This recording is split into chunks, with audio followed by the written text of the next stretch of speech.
حي على الفلاح.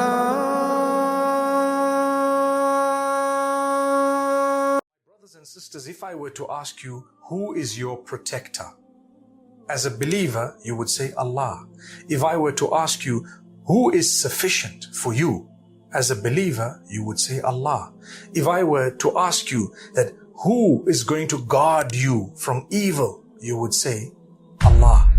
That is so true. We need to be convinced that Allah is sufficient for us and He is the best disposer of our affairs, which means anything that's going to happen to me, Allah will take care of me. Allah will make sure that He navigates me. He helps me navigate through the right path, the right channel, so that ultimately at the end, I come out in the right place. Subhanallah. So I might be going through a few obstacles and hurdles right now, but I'm going to come out in paradise. I'm going to come out in a much better place.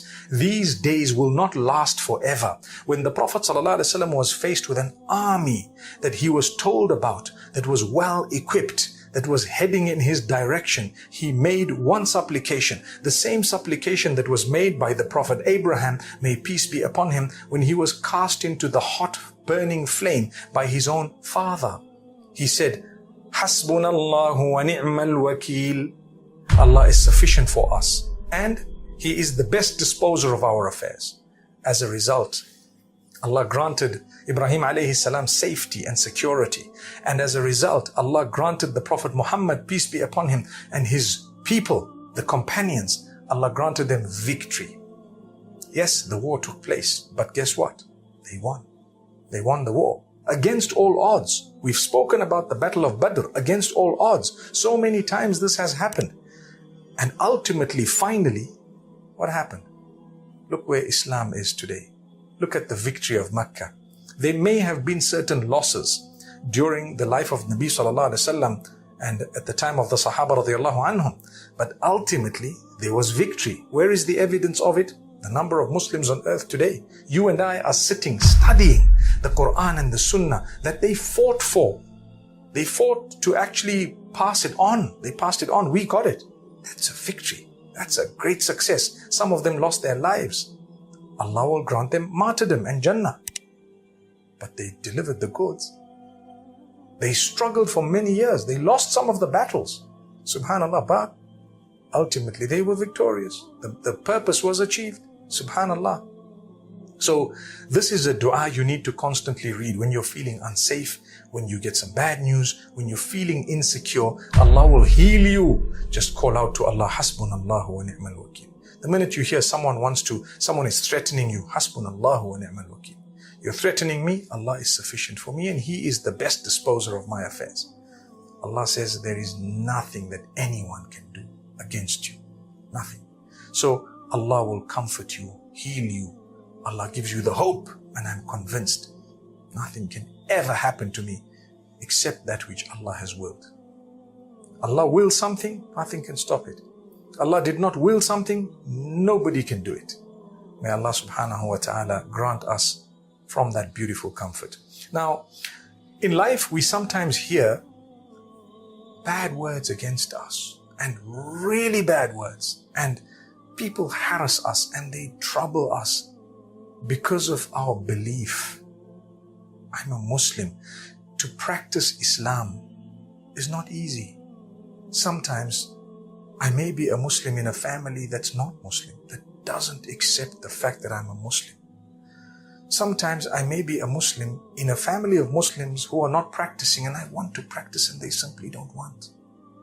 And sometimes I'm struggling because I'm the only one in my society. Maybe I'm living in a country that has rules that are so backward that they don't allow people to practice their faith.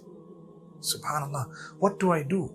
Well, Allah has told us about this. Allah says to the Messenger, peace be upon him, verse number 186 of Surah Al Imran.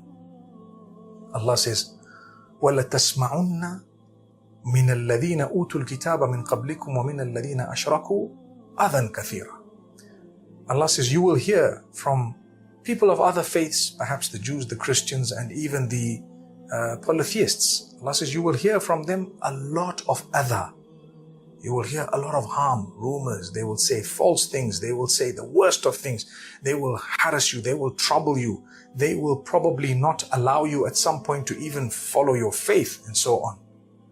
Allah says, وَإِن تَصْبِرُوا وَتَتَّقُوا فَإِنَّ ذَلِكَ مِنْ عَزْمِ الْأُمُورِ. If you bear sabr and taqwa, same two qualities we've been speaking about for so many days. So this element of sabr and taqwa is actually an element of healing. Allah wants you to worship Him, bear patience, practice restraint, and develop a relationship with Him. Continue fulfilling your obligations unto Allah. Subhanallah. Allah says, وَإِن تَصْبِرُوا وَتَتَّقُوا. If you have sabr and taqwa, that's the best thing you could do. Allah says, we know that they're going to talk about you. They're going to make it difficult for you. They're going to say very nasty things about you. They say nasty things about the Prophet Muhammad sallallahu alaihi wasallam. They say totally unfounded things about Islam, about the Quran. Allah says, wait, take it in your stride. We will clear it. We will clarify it. As for the Quran, there is no chance that they can enter it with any negativity. Because Allah says, we revealed the book. We will protect it. That's what Allah says. So I don't need to worry. Same applies where Allah subhanahu wa ta'ala is telling us, bear sabr and taqwa, no matter what they've said, it's not going to affect you by the will of Allah subhanahu wa ta'ala. So after that, Allah tells us another beautiful, beautiful method of healing yourself. And that is to contemplate over the creation of Allah, the skies, the earth, the rivers, the oceans, subhanallah, the mountains, the greenery, the plants, the flowers, the animals, the birds, the fish, the human beings, subhanallah, the creation of Allah. Think about the day, the night, the planets, subhanallah, what Allah has created. Look at the moon.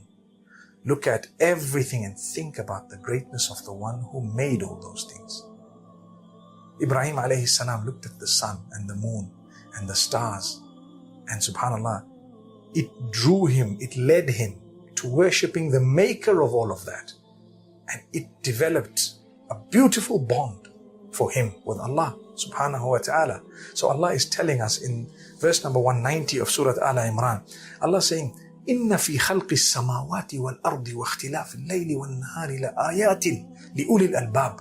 Allah says, indeed, in the creation of the skies and the earth and the rotation of the day and the night, there are signs for those with intellect, those who remember Allah, those who praise Allah. They remember Allah standing and sitting and on their sides, and they think about, oh, the creation of Allah. And then they tell themselves, they say, Rabbana, oh our Rabb, oh our Lord, you haven't created all this in vain for nothing. Subhanak, glory be to you. Save us from hellfire. The Creator is the one who will protect you, because He is the one you're going to return to. You were with Him before your date of birth, and you will be with Him after your date of death. As simple as that. So, wherever you were, Allah says, we're going to bring you back, and we're going to give you something even better, known as Jannatul Firdaus, paradise. So that is something that, my brothers and sisters, we always need to think about. You know, Allah tells us to ponder over the creation. Look at nature, go out, see, think. Because He who made all of this is far greater than anything that anyone else has made. Subhanallah. A lot of hope. And there is a lot of healing going out and looking at nature. Not just to see, wow, and that's it. No, say, MashaAllah, Tabarakallah, Subhanallah, Alhamdulillah, La ilaha illallah, Subhanal Khaliq. All praise is due to Allah. Look at the Creator. And towards the end of that surah, Surah Al-Imran, Allah tells us, don't become obsessed by what we've given others. We've given the believers and the disbelievers. When we've given the disbelievers, don't become obsessed and think that's a sign of our pleasure. Allah says it's just a temporary moment of pleasure for them, and later on, they've lost. They wouldn't get anything. Allah says, you need to build your relationship with Allah. Perhaps yours is awaiting you later. Whatever Allah's given you here, be thankful. Don't become obsessed by what we've given others, and don't think for a moment it's a sign of our happiness with them. It's just a sign we've given them for whatever reason. Later on, we will give you, perhaps, in the hereafter. May Allah grant us all Jannatul.